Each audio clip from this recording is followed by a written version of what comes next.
Hello दोस्तों, मैं हूं कमलेश और आप सभी का स्वागत करता हूं आपके अपने YouTube channel study with Kamlesh 2.0 पर।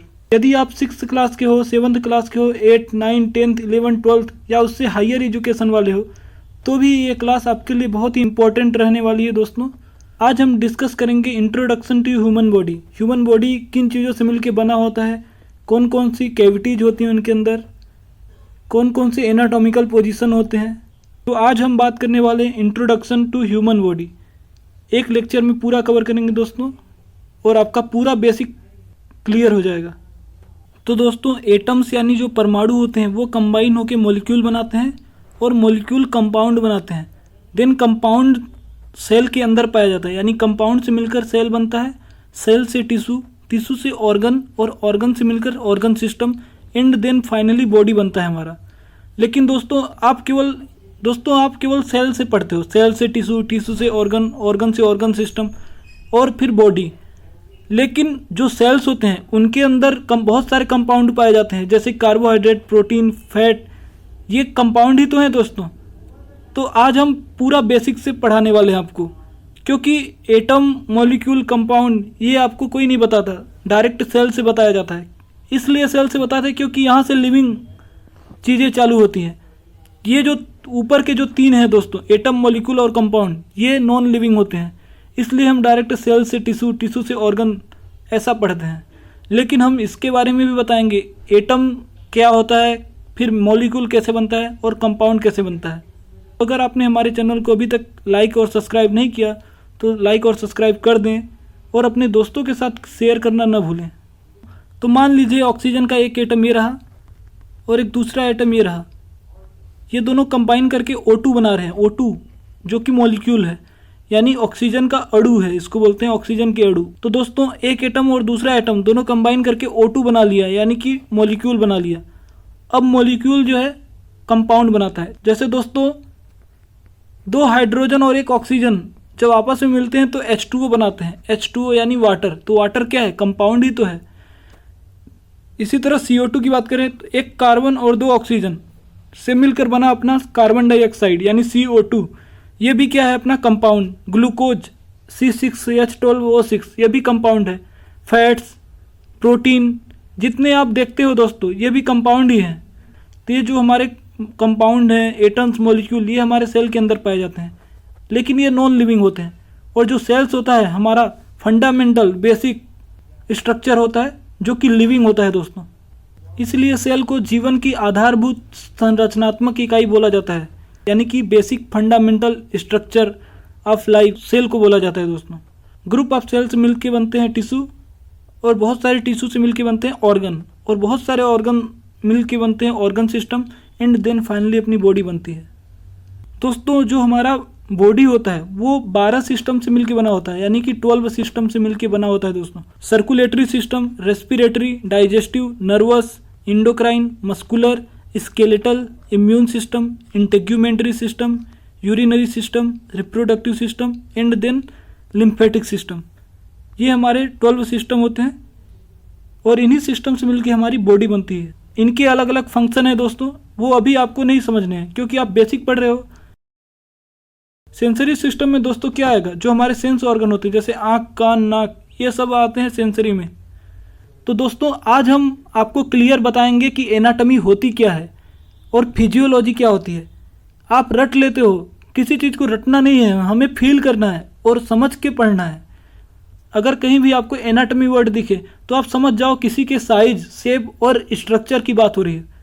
तो दोस्तों एनाटॉमी में मेन दो ही चीज़ें होती हैं, एक स्ट्रक्चर होता है और दूसरा ऑर्गेनाइजेशन। स्ट्रक्चर मतलब कैसे कैसे बना है, ऑर्गेनाइजेशन मतलब किन किन चीज़ों से बना है, उसका ऑर्गेनाइजेशन लेवल कैसा है, ये होता है। मतलब कि दोस्तों किसी ऑर्गन, टिश्यू, सेल्स के साइज, शेप, स्ट्रक्चर की स्टडी करना, चाहे वो प्लांट्स का हो या फिर एनिमल का हो, उसको बोलते हैं एनाटॉमी। मतलब एनाटॉमी विज्ञान की या बायोलॉजी की वह ब्रांच होती है, वह शाखा होती है जिसके अंतर्गत हम 3 चीज़ों का अध्ययन करते हैं, साइज, शेप, स्ट्रक्चर। साइज और शेप ऑर्गेनाइजेशन के अंतर्गत आ जाते हैं दोस्तों। तो आप डायरेक्ट ये भी बोल सकते हो कि स्ट्रक्चर और ऑर्गेनाइजेशन की स्टडी की जाती है। अब हम बात करते हैं फिजियोलॉजी की। फिजियो मीन्स होता है दोस्तों फंक्शन, यानी लॉजी मीन्स होता है स्टडी, यानी किसी के फंक्शन और मैकेनिज्म की स्टडी की जाए, वहाँ फिजियोलॉजी होता है। बायोलॉजी की वह ब्रांच होती है जिसके अंतर्गत हम फंक्शन और मैकेनिज्म यानी लिविंग ऑर्गेनिज्म के फंक्शन, किसी भी ऑर्गन की फंक्शन, उसके मैकेनिज्म की स्टडी करते हैं, चाहे वो एनिमल हो या फिर प्लांट्स, उसको बोलते हैं दोस्तों फिजियोलॉजी। यानी इसमें दो मुख्य चीज़ें होती हैं, फंक्शन और मैकेनिज्म। किसी ऑर्गन, टिश्यू, सेल के फंक्शन और मैकेनिज्म की स्टडी करना फिजियोलॉजी कहलाता है। तो आप ऐसे बोल सकते हो कि फिजियोलॉजी बायोलॉजी की वह ब्रांच है जिसके अंतर्गत हम फंक्शन और मैकेनिज्म की स्टडी करते हैं। सपोज करिए कि ये हमारी आँख है, ये रहा आँख। तो दोस्तों सपोज करो कि ये आँख है हमारी। तो दोस्त जो आँख होती है वो कैसे चीज़ों को देख पाती है, जैसे हमको कोई वस्तु क्यों दिखती है, यानी उसका मैकेनिज्म क्या प्रोसेस होता है उसके अंदर, ऐसा क्या होता है कि हमको कोई चीज़ या कोई वस्तु दिखती है, तो वो उसका मैकेनिज्म हो गया, यानी कि फंक्शन हो गया। तो फंक्शन और मैकेनिज्म की बात जहाँ पे करते हैं वहाँ पे हो जाएगा फिजियोलॉजी, यानी आँखों में ऐसा क्या होता है कि जिसकी वजह से हम देख पाते हैं। अगर ये क्वेश्चन आप खुद से पूछ रहे हो तो यानी आप फिजियोलॉजी के बारे में पूछ रहे हो। और दोस्त जो आँख होती है किन चीज़ों से मिलकर बनी होती है, उसके अंदर क्या क्या पाया जाता है, उसका साइज, शेप, स्ट्रक्चर कैसा है, वो होता है उसका एनाटॉमी। तो दोस्तों जैसे मान लो कि हमारी टंग है, तो टंग का फंक्शन ये है कि वह टेस्ट बताएगी। जब हम फूड खाएंगे तो उसका टेस्ट कैसा है, ये टंग के माध्यम से हमको पता चलता है। और जो फूड होता है उसको मिक्सअप करने में और हम बोल भी पाते हैं टंग की वजह से, तो ये उसका फंक्शन हो गया, यानी ये उसका फिजियोलॉजिकल एस्पेक्ट है दोस्तों। अगर हम एनाटॉमिकल की बात करें तो टंग बना कैसे है, स्केलेटल मसल का बना है, उसका शेप कैसा है, साइज कैसा है, ये हो गया एनाटॉमी। आपको क्लियर हो जाना चाहिए अभी तक कि एनाटॉमी और फिजियोलॉजी में क्या डिफरेंस है। अब हम बात करते हैं दोस्तों एनाटॉमिकल पोजीशन की। आपको पता ही नहीं होता सुपीरियर किसे बोलते हैं, inferior, medial, lateral, internal, external, proximal, distal, ये सारी चीज़ें आपको पता नहीं होती। और हायर एजुकेशन जब करने जाते हो, आप हायर क्लास में जाते हो, तो फिर हमको बहुत डिफ़िकल्टीज आती हैं। तो चलिए समझते हैं। तो दोस्तों ये आप देख पा रहे हो इमेज, ये रही हमारी प्यारी मुन्नी बाई। इसका नाम क्या है दोस्तों, मुन्नी बाई। तो दोस्तों ये जो मुन्नी बाई हमको देख रही है, देखिए यहाँ सामने से उसको ध्यान से देखिए, मुन्नी बाई की नज़र हम पे टिकी हुई है।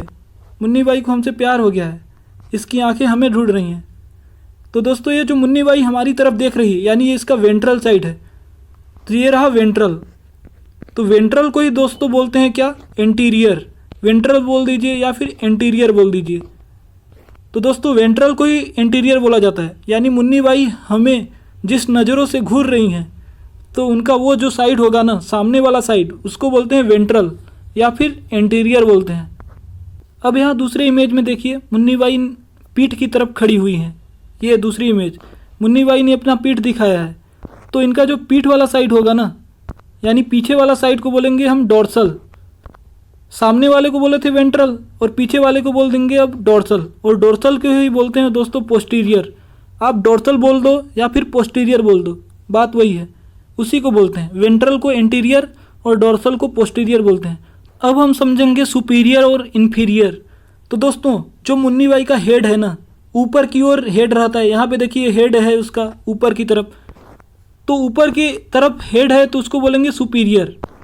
क्या बोलेंगे, सुपीरियर। तो ये वाला रीजन, हेड ऊपर की तरफ है तो ये इधर का रीजन हो गया सुपीरियर, ऊपर तरफ सुपीरियर।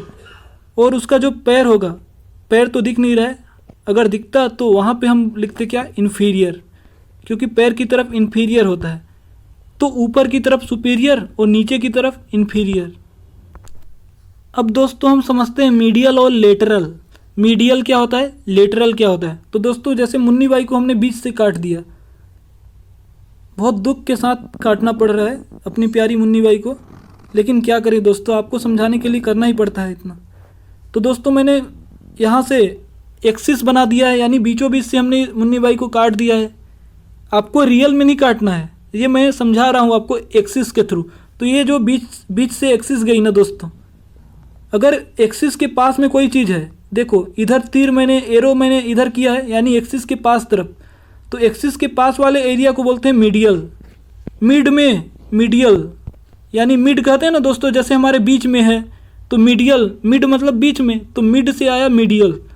तो जो एक्सिस के पास में अगर रहेगा तो उसको बोलेंगे मीडियल, और अगर एक्सिस से कोई चीज़ दूर जा रहा है तो उसको बोलेंगे लेटरल। तो आपको यहाँ तक समझ आ गया हो दोस्तों, मीडियल और लेटरल। तो मुन्नी बाई का जो हाथ है लेटरल साइड है, और मुन्नी बाई का जो दिल होगा, प्यारा सा दिल जो 2 लंग्स के पास, तो दोस्त आपको पता ही होगा दिल कहाँ पे होता है, यानी हार्ट कहाँ पे होता है, मीडिया स्टीनम में। तो यहाँ बीचों बीच यहाँ पे रहता है मीडिया स्टीनम, तो यहाँ पे है मुन्नी बाई का दिल, और ये जो है मीडियल होता है। अब हम बात करते हैं इंटरनल और एक्सटर्नल की। तो जैसा कि आप सेकेंड इमेज में देख पा रहे हो, जो कि ब्लू कलर में दिखा रहा है, तो यहाँ पे आप देखो दोस्तों, उसका अंदर का हड्डी दिख रहा है, पूरा हड्डी का ढांचा दिख रहा है। तो बाहर से तो मुन्नी बाई ऐसी दिख नहीं रही थी। तो दोस्तों ये जो ऑर्गन है इंटरनल ऑर्गन है, क्योंकि ये हमको बाहर से नहीं दिखते। अगर आप इस वाले फर्स्ट इमेज में देखोगे तो ये एक्सटर्नल अपीयरेंस है उसका, यानी बाहर से देखोगे तो ऐसा दिखेगी। लेकिन जब आप अंदर घुसोगे, मुन्नी बाई को आपने चीर दिया बीच से, और फिर झांक के देखोगे तो उसके अंदर के ऑर्गन दिखेंगे, हड्डियाँ दिखेंगी, तो वो हो गया इंटरनल। मतलब बॉडी के अंदर जाओगे तो इंटरनल, और बाहर रहोगे तो एक्सटर्नल। अब दोस्तों समझना है प्रॉक्सिमल और डिस्टल। प्रॉक्सिमल मतलब होता है पास वाला। तो अगर हम हेड के रिस्पेक्ट में बोलें, ये मुन्नी बाई का मस्तक है, तो मस्तक के पास वाला कौन सी चीज़ है, मुन्नी बाई की मस्तक के पास कौन सा चीज़ है, तो आप उस देख पा रहे हो, ये जो ह्यूमरस वाला पार्ट है या शोल्डर वाला पार्ट है, ये मुन्नी बाई के हेड के पास है। तो ये प्रॉक्सिमल पार्ट हो गया, किसके रिस्पेक्ट में, हेड के रिस्पेक्ट में। हमेशा प्रॉक्सिमल और डिस्टल किसी न किसी के रिस्पेक्ट में देखा जाता है दोस्तों। ये मुन्नी बाई के 2 प्यारे प्यारे लड़के थे, एक रहा है लड़का नंबर 1 और एक रहा लड़का नंबर 2। तो दोस्तों मैंने इनसे बोला कि बताओ तुम दोनों में पास कौन है, तो उन्होंने बोला किसके रिस्पेक्ट में। तो मैंने बोला, तब मैंने जाके जब इनको बताया कि घर के रिस्पेक्ट में, ये मुन्नी बाई का घर था, तो मैंने बोल दिया कि ये घर के रिस्पेक्ट में पास कौन है तुम दोनों में से। तो लड़का नंबर 2 बोला कि इसके ज़्यादा पास तो मैं हूँ। तो मैंने बोल दिया तू प्रॉक्सिमल पार्ट है, घर के रिस्पेक्ट में तू प्रॉक्सिमल हो गया, और लड़का नंबर 1 जो था वो डिस्टल हो गया क्योंकि ये दूर था। तो पास वाले को प्रॉक्सिमल और दूर वाले को डिस्टल बोलते हैं। मतलब समझे दोस्तों, अगर मैं यहाँ बोलूँ आपको कि बताओ ये फिंगर के रिस्पेक्ट में, ये अंगुलियाँ जो हैं इसकी मुन्नी बाई की, इसके रिस्पेक्ट में पास वाला कौन चीज़ है, तब आपका आंसर चेंज हो जाएगा। इसके रिस्पेक्ट में तो आपका ये वाली बोन है, यानी कि ये जो हमारी होती है रेडियस और अल्ना, ये पास है। ह्यूमरस दूर वाला है, यानी ये डिस्टल हो गया। देखिए आंसर कैसे चेंज हुआ। तो प्रॉक्सिमल और डिस्टल किसी न किसी के रिस्पेक्ट में बोला जाता है। तो दोस्तों एक बार फिर से मुन्नी बाई को देख लीजिए, ये उसका हेड रहा, ये उसका नेक, ये गर्दन यानी नेक, ये वाला पार्ट थोरेक्स रहा, ये रहा डायफ्राम। तो डायफ्राम से जो ऊपर रहता है ना दोस्तों, इधर लंग्स रहेगा, आपके 2 लंग्स रहेंगे, बीच में एक प्यारा सा दिल रहेगा मुन्नी बाई का, ये सब थोरेक्स रीजन में आते हैं। फिर ये उसका पेट वाला रीजन होता है जिसको बोलते हैं एब्डोमन, और फिर दोस्तों नीचे वाला रीजन आता है जहाँ पे पेल्विस बोला जाता है इसको। यहाँ पे उसके ग्रोइन एरिया होते हैं, यानी कि जननांग होंगे। यहाँ पे दोस्तों जेनाइटल ऑर्गन होंगे, यानी कि जननांग होंगे उसके। तो ये ग्रोइन एरिया वो वाला पार्ट है दोस्तों, ये पेल्विस रीजन में आता है। अब हम बात करेंगे कैविटी की। कैविटी क्या होता है, जैसे कि हम पढ़ते हैं thoracic cavity, abdominal cavity, pelvis cavity, spinal cavity, cranial cavity. ये कैविटी होता क्या है दोस्तों, तो दोस्तों कैविटी कुछ नहीं है, कैविटी जस्ट एक होलो स्पेस है। जैसे हमारे बॉडी में बहुत सारे होलो स्पेस होते हैं दोस्तों, क्यों होते हैं, ताकि जो ऑर्गन है उसके अंदर रहे, और कैविटी क्या करती है, ऑर्गन को प्रोटेक्ट करती है दोस्तों, यानी मेन फंक्शन उसका प्रोटेक्शन होता है। अब यहाँ पे आप देख रहे होगे एक कैविटी, इस कैविटी का नाम है क्रेनियल कैविटी। क्रेनियम मतलब होता है दोस्तों स्कल, जो क्रेनियम बोन होता है। तो क्रेनियम यानी ब्रेन से संबंधित है, तो क्रेनियल कैविटी बोलते हैं दोस्तों। क्योंकि यहाँ पे आप देख पा रहे हो अंदर क्या है, होलो स्पेस था जिसके अंदर ब्रेन आपका छिपा हुआ है, और ब्रेन को कवर करती है आपका ये स्कल, बाहर की तरफ स्कल रहती है। अगर स्कल ना होती तो आपको कोई भी नुकसान पहुंचा के चला जाता। कि दोस्तों ब्रेन एक बहुत ही डेलिकेट ऑर्गन है, बहुत ही नाजुक ऑर्गन है, तो उसको नुकसान ना पहुंचे इसके लिए उसकी कवरिंग स्कल होती है, यानी खोपड़ी होती है। कहते हैं ना दोस्तों बाबू राव के स्टाइल में, साले की खोपड़ी तोल। तो स्कल जो होता है हमारा, ये उसको प्रोटेक्शन दे रहा है ब्रेन को। तो दोस्त कैविटी, बॉडी कैविटी क्या होती है? होलो स्पेस होती है। तो दोस्त ये वाला एरिया उसका हो जाएगा क्रेनियल कैविटी, ठीक। और यहाँ पे देखिए आपका जो ब्रेन होता है, ब्रेन से कनेक्टेड रहता है वर्टिब्रल कॉलम, और वर्टिब्रल कॉलम के अंदर से आता है स्पाइनल कॉर्ड। तो इसको स्पाइनल कैविटी बोल सकते हो या फिर वर्टिब्रल कैविटी भी बोल सकते हो, क्योंकि वर्टिब्रल कॉलम के अंदर ही तो स्पाइनल कॉर्ड आता है दोस्तों। ये जो पूरा एरिया है, यहाँ पे आप देख रहे हो, ये जो पूरा एरिया है यहाँ से यहाँ तक, ये पूरे होता है थोरैक्स। ये रीजन जो होता है थोरैक्स होता है, लेकिन ये जो कैविटी है थोरैसिक कैविटी होगी। तो ये दोस्तों ये थोरैसिक कैविटी रही, जिसमें जो मुन्नी बाई का फेफड़ा था और एक प्यारा सा दिल था। और यहाँ पे डायफ्राम है दोस्तों। डायफ्राम के जस्ट नीचे ये जो आपको रेड कलर वाला एरिया दिख रहा है या फिर पिंक कलर वाला एरिया बोल सकते हो, ये जो है एब्डोमिनल कैविटी। और दोस्तों ये जो ग्रीन एरिया में आप देख पा रहे हो, ये होता है पेल्विक कैविटी। पेल्विक या पेल्विस बोल देते हैं इसको, पेल्विक कैविटी। यहाँ पे इस मुन्नी बाई का ग्रोइन एरिया था, यानी उसके जननांग यहाँ पे रहते हैं दोस्तों। तो आपको सारी कैविटी समझ आ चुकी होंगी दोस्तों। तो हम बात करते हैं होम्योस्टेसिस, यानी कि सम स्थिति। जैसे आप कहीं भी जाते हो, राजस्थान में जाते हो तो बहुत ज़्यादा गर्मी पड़ती है, कश्मीर में जाओगे तो बहुत ठंडी पड़ेगी, यानी बर्फ़ गिरते हैं तो ठंड लगेगा। यानी कि बाहर का इन्वायरमेंट पल पल चेंज हो रहा है दोस्तों, पल दो पल में चेंज हो रहा है। गाना है ना वो, पल दो पल। तो दोस्तों जो हमारा बाहर का इन्वायरमेंट है, यानी एक्सटर्नल इन्वायरमेंट लगातार चेंज हो रहा है, लेकिन जो इंटरनल इन्वायरमेंट है उसको कांस्टेंट बनाए रखा है बॉडी। इसी को बोलते हैं होम्योस्टेसिस। और होम्योस्टेसिस मेंटेन करने के लिए जितने भी ऑर्गन हैं या फिर ऑर्गन सिस्टम है, एक प्रॉपर मैनर में काम करते हैं, एक कोऑर्डिनेशन में काम करते हैं। ऐसा नहीं कि तू तेरा देख ले मैं मेरा देख लूँ, ऐसा वाला सिस्टम नहीं होता दोस्तों। वो सबकी मदद एकजुट होकर काम करते हैं। जैसे कि दोस्तों जो मुन्नी बाई का हार्ट है यानी हृदय है, वो ब्लड पंप करता है, सभी ऑर्गन को ब्लड सप्लाई करता है। और जो किडनी होती है ब्लड को फिल्टर करती हैं, छानती हैं उसको, और वो ब्लड घूम के जाता है और ब्लड को प्यूरीफाई करती हैं हमारे लंग्स, हमारे नहीं मुन्नी बाई के। तो दोस्तों मतलब सब एक कोऑर्डिनेशन में काम कर रही हैं। अगर हार्ट ने अपना काम करना बंद कर दिया या किडनी ने या फिर लंग्स ने, तो बहुत बड़ी प्रॉब्लम हो जाएगी। मतलब हर लोग काम करेंगे तभी हम लोग स्वस्थ रहेंगे। अगर कोई भी बंदा हाथ खड़े कर ले अपने, बोल दे कि मैं काम नहीं करूँगा, तो आपकी सामत आ जाएगी दोस्तों, यानी आप बीमार पड़ जाओगे, अस्वस्थ हो जाओगे। तो दोस्तों होम्योस्टेसिस का मतलब यही था कि जो बाहर का इन्वायरमेंट तो पल पल चेंज हो रहा है, उस पर तो हमारा कंट्रोल नहीं है, लेकिन हमारे बॉडी का अंदर का इन्वायरमेंट कांस्टेंट बना रहता है। चाहे आप किसी कंडीशन में जाओ, बॉडी कांस्टेंट बनाने की कोशिश करती है। अब कुछ फैक्टर ऐसे होते हैं जो होम्योस्टेसिस में बाधा डालते हैं दोस्तों, या फिर बोलते हैं होम्योस्टेसिस को अफेक्ट करते हैं। जैसे हो गया, पहला फैक्टर होता है शोरगुल। जैसे दोस्तों गर्मी पड़ रही है या शोरगुल हो रहा है, ये फिजिकल फैक्टर होता है। बहुत ज़्यादा गर्मी पड़ती है तो हमारी बॉडी क्या होती है, हम लोग परेशान हो जाते हैं, यार इतनी ज़्यादा गर्मी होती है तो चक्कर आने लगता है। तो वो क्यों हो रहा है? क्योंकि अंदर का इन्वायरमेंट कांस्टेंट बनाने की कोशिश बॉडी कर रही है, लेकिन नाकामयाब है, क्योंकि बहुत ही ज़्यादा गर्मी है। इसी तरह बहुत ज़्यादा शोरगुल होता है तो हमें मानसिक टेंशन होने लगती है, हमारा सिर दर्द होने लगता है। अब फिजियोलॉजिकल फैक्टर में हो सकता है दोस्तों, जैसे ट्यूमर वगैरह है, तो ट्यूमर क्या है? Physiological factor. केमिकल फैक्टर हो सकता है दोस्तों हार्मोन की वजह से भी हार्मोन भी अफेक्ट कर सकते हैं दोस्तों। तो दोस्तों आप यहाँ पे फैक्टर देख सकते हो। पहला है फिजिकल फैक्टर, यानी कि गर्मी की वजह से शोरगुल होगा तो भी। केमिकल फैक्टर यानी हार्मोन की वजह से हो सकता है। माइक्रोबायोलॉजिकल फैक्टर यानी कि कोई वायरस बैक्टीरिया आपके बॉडी में घुस गया और आपको इन्फेक्शन फैला दे तो आप बीमार पड़ जाओगे ना, यानी कि आपका इंटरनल जो इन्वायरमेंट था, अंदर बॉडी के अंदर का इन्वायरमेंट, उसने क्या कर दिया? ख़राब कर दिया और आपको बीमार कर दिया। फिजियोलॉजिकल फैक्टर यानी कि ट्यूमर वगैरह, कैंसर वगैरह हो जाए तो ये फिजियोलॉजिकल फैक्टर होता है। तो दोस्तों मुन्नी बाई के सभी ऑर्गन क्या बोलते हैं?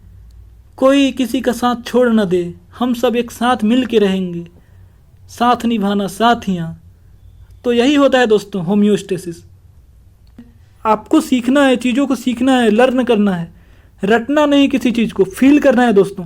जब आप किसी का इमेज देखते हो और उसके बारे में सोचते हो तो आप कभी भूलते नहीं, लेकिन अगर आपने रट लिया तो आप भूल जाओगे। इसलिए मैं यहाँ डायग्राम और विजुअल दोनों दिखाता हूँ आपको, ताकि आपके माइंड में एक इमेज बने और फिर आपके माइंड सबकॉन्शियस माइंड में वो इमेज स्टोर हो जाए। मैं ऐसे एग्जाम्पल देता हूँ ताकि वो याद रहे आपको। अगर ऐसे एग्जाम्पल नहीं देता तो आप भूल जाते। इसलिए हमारा पर्पज़ यही है कि आपको चीज़ों को लर्न कराना दोस्तों, फील कराना, क्योंकि एनाटॉमी और फिजियोलॉजी रटने वाला चीज़ है ही नहीं दोस्तों, ये फील करना है। अगर हम किडनी बोले तो किडनी का डायग्राम दिखना चाहिए, अगर हम मुन्नी बाई बोले तो मुन्नी बाई का चेहरा दिखना चाहिए दोस्तों। ये होता है एनाटॉमी फिजियोलॉजी पढ़ने का सही तरीका। तो अगर आपको थोड़ा भी अच्छा लगा दोस्तों तो अपने दोस्तों के साथ ज़रूर शेयर करें, और कमेंट मुन्नी बाई के लिए कम से कम एक प्यारा सा कमेंट जरूर कर दें दोस्त। आपको कैसी लगी मुन्नी बाई ये ज़रूर बताइएगा नीचे कमेंट में। और यहाँ तक मेरे साथ बने रहने के लिए आपका तहे दिल से धन्यवाद दोस्तों। मिलते हैं नेक्स्ट टॉपिक में।